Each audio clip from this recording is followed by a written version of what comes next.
SN1 and SN2 reactions.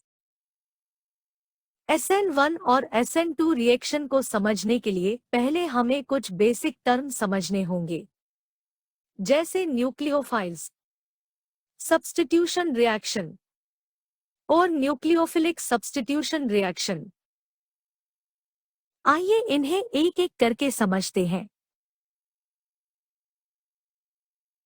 Nucleophiles. Nucleophiles वो atom या molecules होते हैं जिसके पास डोनेट करने के लिए इलेक्ट्रॉन लोन पेयर हो। न्यूक्लियोफाइल्स न्यूट्रल या नेगेटिवली चार्ज्ड भी हो सकते हैं।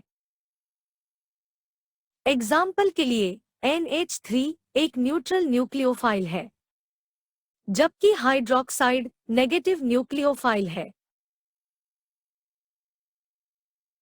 Substitution reaction.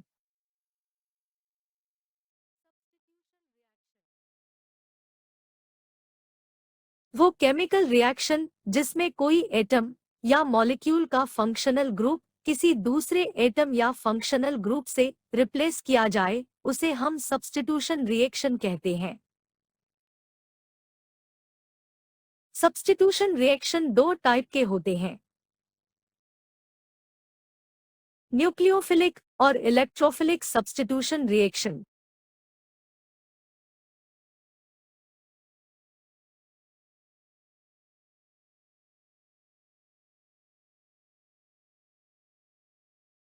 क्योंकि SN1 और SN2 reaction nucleophilic substitution reaction पे बेस्ड है, इसीलिए हम इस वीडियो में सिर्फ न्यूक्लियोफिलिक सब्स्टिट्यूशन रिएक्शन को ही डिस्कस करेंगे।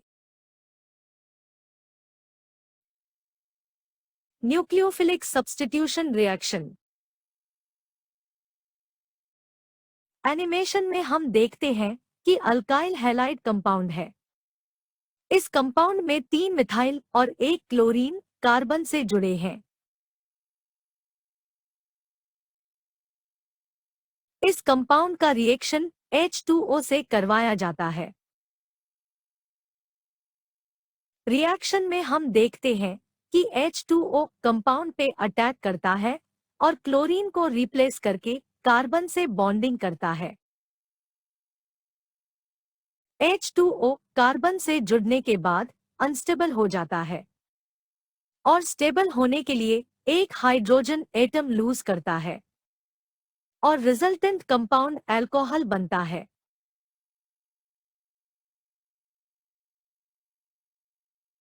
इस तरह के रिएक्शन को हम न्यूक्लियोफिलिक सब्स्टिट्यूशन रिएक्शन कहते हैं, जिसमें एक न्यूक्लियोफाइल दूसरे न्यूक्लियोफाइल को रिप्लेस करता है।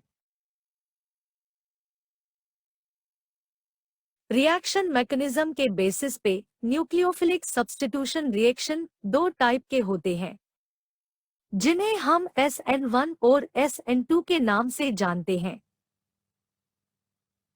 यहाँ SN1 का मतलब है सब्स्टिट्यूशन न्यूक्लियोफिलिक यूनिमॉलिक्यूलर और SN2 का मतलब है सब्स्टिट्यूशन न्यूक्लियोफिलिक बाइमॉलिक्यूलर। अब आइए इन्हें हम एक एक करके समझते हैं। एनिमेशन में हम देखते हैं कि SN1 रिएक्शन के लिए टर्शरी अल्काइल हैलाइड लिया है, जबकि SN2 रिएक्शन के लिए प्राइमरी अल्काइल हैलाइड लिया है।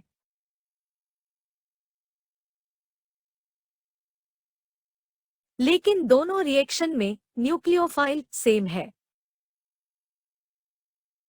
दोनों रिएक्शन में हाइड्रोक्साइड कंपाउंड पे अटैक करता है और क्लोरीन को रिप्लेस करता है।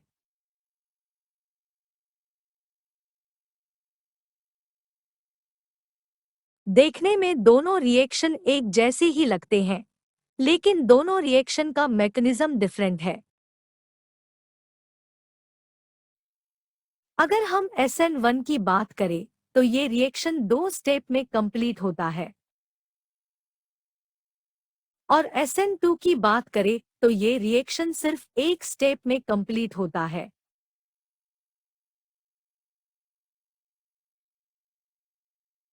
SN1 रिएक्शन के फर्स्ट स्टेप में न्यूक्लियोफाइल कंपाउंड पे अटैक करता है, जिससे कार्बन और क्लोरीन की बॉन्ड ब्रेक होती है। इसके बाद क्लोरीन कार्बन से सेपरेट होता है और कार्बोकेटायन बनता है।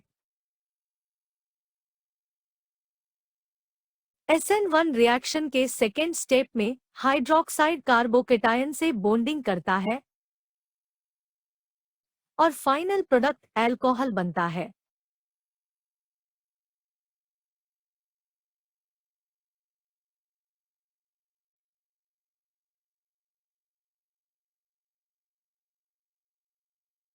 SN2 रिएक्शन में जब हाइड्रोक्साइड कंपाउंड पे अटैक करता है, तब एक इंटरमीडिएट कंपाउंड बनता है,